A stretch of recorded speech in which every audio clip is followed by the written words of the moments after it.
there are so many parts of your dad's character in you, clearly. I mean, do you feel that? Did you, when you wrote this obituary, did you feel that really quite intensely?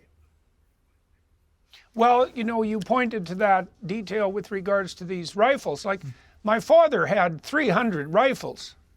This was a real obsession, and he was a very good shot. He was a provincial level shot. And it took me 30 years to figure out why the hell he collected those guns. I don't think he knew.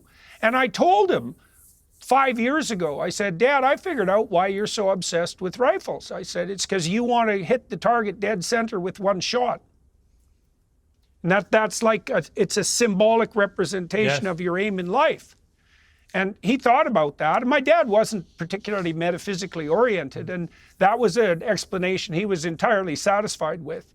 Right? And you know, the word sin means to miss the mark, right? It means to miss the target.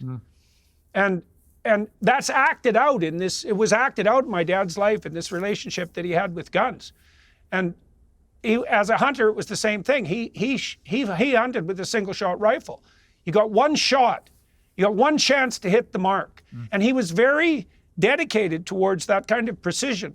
That was part of what gave him that rough edge. He had very high standards, a very encouraging person. He believed that, he imbued me with the belief that I could do anything I set my mind to, but that didn't make him someone who was easy to please. Quite the contrary. It was a very remarkable combination. You said Dad had the force of nature about him. He'll be greatly missed. That force of nature, was it a sense also of that adventure that you talk about so much in the book? Was he an adventurous man? Well, he was adventurous in his outdoor life, I would say. You know, my father was a tough man, and so he was the fire chief of the local town as well. And the adventure for him was his ability to prevail. You know, and as you pointed out, the log cabin that he grew up in was actually in Saskatchewan. His parents were pioneers, and like the log cabin that he grew up in still stood when I was a kid. We used to go out there. He was quite sentimentally attached to it. But he was a pioneer type, my father, you know, so, and he was great with little kids, great. And he spent a lot of time with me when I was little, a lot. And it made a huge difference to me. You know, we found a clip. This is you actually interviewing your father several years ago. Let's take a look at this. I remember driving home with you to Nacum a number of times and talking the whole time because you'd never stop asking questions. Yeah, well, hasn't changed much. I think I remember mostly when I was a little kid reading with you. Oh, yeah. Yeah. Well, that was great. That was so much fun. I thought so. I can see how moved you are, Jordan, understandably. Obviously, Piers, you always make me cry when you. You know, I knew you might get emotional about this. And I wanted to leave it to the end. It just, when you brought it up, it was so. I found the obituary so powerful, and I said to my producer who found it, this looks to me like Jordan wrote this, and we didn't know, and it's just so beautifully written. I mean, I also know that because you say at the start of it that he was a husband to Beverly Peterson who predeceased him by only 5 months. So you've lost both your parents now in the space of... Yes, and Tammy lost her father last December too, yeah. So it's been a brutal year on that front, that's for sure. You know, it's been remarkable watching my wife too, because one of the things she did in the last 15 years was really set her relationship with her father in order and really practiced being grateful for what he had offered to her.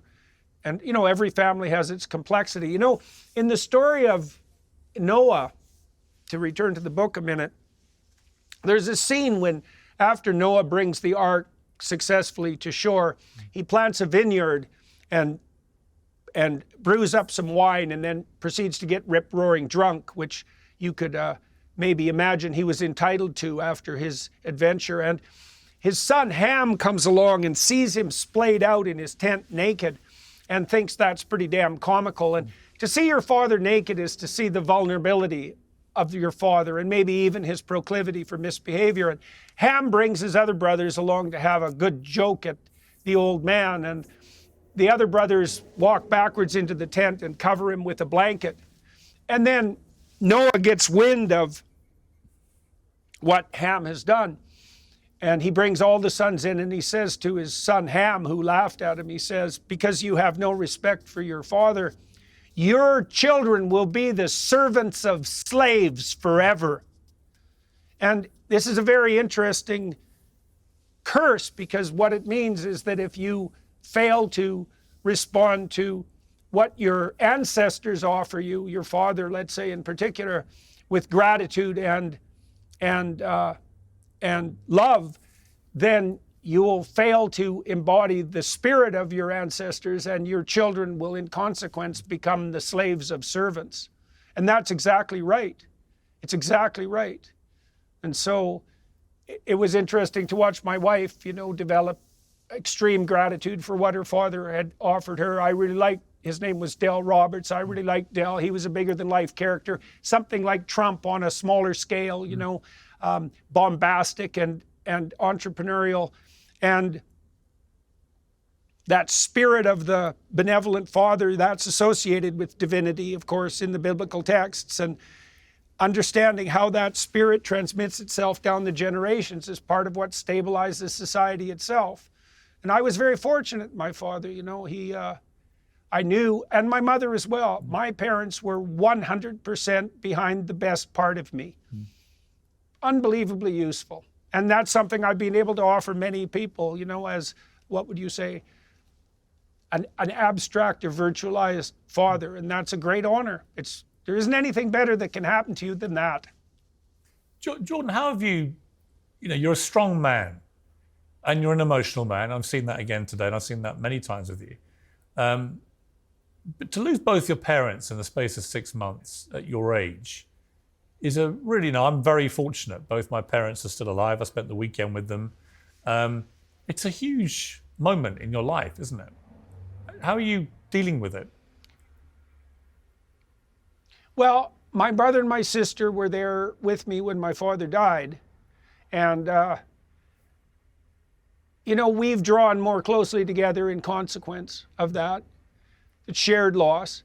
And I saw that happen with Tammy when her mom and dad died, that her family drew together, and Tammy, for example, established a much better relationship with her older brother, and that was not a substitute for her father, obviously, but a very positive alternative. And so we've found solace in each other, my sister and my brother, and drawn more closely together, and that's been very good. And none of us are naive, our parents were getting old, and I would say we were also fortunate in some ways. My mother was very vital, right? Literally till the day she died. She had a heart attack, and then 2 days later another, but she was a young and vivacious person despite being in her 80s, and then bowed out with no fuss and very suddenly. And my father as well, I've watched people deteriorate for sometimes decades in old folks' homes, and both my parents departed from life in a relatively, what would you say, in a relatively suffering-free manner, and so we're grateful for that. And it is a terrible thing to see someone that you love die, and there's always the sense that you have that there was perhaps more that you could have done. I wonder, I suppose, in an ultimate sense, whether the fact that we die is in some way the ultimate moral failure. That's a preposterous thing to think, but that's the sort of thought that plagues you when you see someone that you love die. But they lived good lives, and they were probably both in some ways ready to go. And so it was far less terrible than it might have been. And I was fortunate to be surrounded by people who, instead of making it hell, did everything they could to make it better. And I have drawn closer to my brother and sister in consequence, and I suspect that will continue. Did you get the chance to tell your parents how you really felt about them? Obviously, you're brilliant at doing this with other people. Yeah. Oh, yes, definitely. And I had some conversations, some deep conversations with my dad in the last few months, and certainly let him know how appreciative I was of him, of the attention he paid to me. He knew that, but it never hurts to make it explicit. Tammy also, when we knew that Dad was dying, Tammy also, I mean, I've known my wife since she was 7, and she knew my father very well. We lived across the street, and she always admired him. And one of the things she pointed out about both our parents, or both our fathers, which is very interesting, is that they were both very positive about our relationship. Like, we were friends when we were kids, and my dad loved Tammy, and her dad really cared for me, and he was this noisy foghorn leghorn character who was bigger than life, and he was bombastic and booming and terrified everyone, but he really liked me, and he always treated me great. And one of the consequences of that was we knew that they both smiled on our friendship and then our marriage, and that was a huge benefit too. And so Tammy was very grateful for that and let me know about that, and I told my father that very shortly before he died. You know, one of the things I did, Piers, that maybe the people who are listening would be interested in is, like, probably 15 years ago, I counted all the times I would see my parents before they died. And it was about 15 times at that point, because I saw them about twice a year or something like that, because we live quite distant. I phoned them and so on. But, you know, it's very useful to take stock and to understand that, you know, as your parents age, the number of times that you see them decreases very dramatically. And you need to know that, because then you don't waste the time when you have it. And I don't think we wasted the time that we had together. I took my mother to Australia on the tour with me, and to Iceland, and she had a very good adventure, and I spent a lot of time with my dad. So neither my sister, my brother, and I, we didn't come to the end of our parents' lives with regrets, thank God. Yeah.